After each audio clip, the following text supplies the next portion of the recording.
রিঙ্কু সিংকে বিশ্বকাপ দলে সুযোগ না পেতে দেখে অনেকেই তাকে বলেছিলেন দুর্ভাগা, তবে এবার তাকে বলা যায় ভাগ্যবান। বিশ্বকাপ দলে না থাকা সত্ত্বেও 1 কোটি রুপি বা বাংলাদেশি মুদ্রায় 1,40,00,000 টাকা পাচ্ছেন এই ক্রিকেটার। এছাড়া ভারত ক্রিকেট বোর্ড বিশ্বকাপ জয়ী ভারতীয় দলকে উপহার হিসেবে যে 125 কোটি রুপি দিচ্ছে, তার কত টাকাকে পাবেন তা হয়ে গেছে চূড়ান্ত।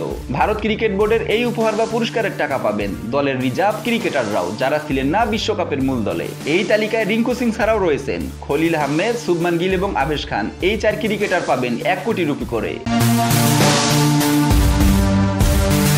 মূল দলে থাকা বিশ্বকাপ জয়ী 15 জন ক্রিকেটার পাচ্ছেন 5 কোটি রুপি করে। সেই তালিকায় কোহলি, রোহিত শর্মাদের মতো আছেন স্কোয়াডে থেকে কোনো ম্যাচ খেলার সুযোগ না পাওয়া সঞ্জু স্যামসন, জয়সওয়াল এবং যুজবেন্দ্র চাহাল। এই ক্রিকেটারদের মতো দলের প্রধান কোচ রাহুল দ্রাবিড়ও পাচ্ছেন 5 কোটি টাকা করে। ভারত ক্রিকেট বোর্ডের সভাপতি রজার বিনি এবং সচিব জয় শাহ ইতিমধ্যেই এই উপহারের টাকা তুলে দিয়েছেন ক্রিকেটারদের মাঝে।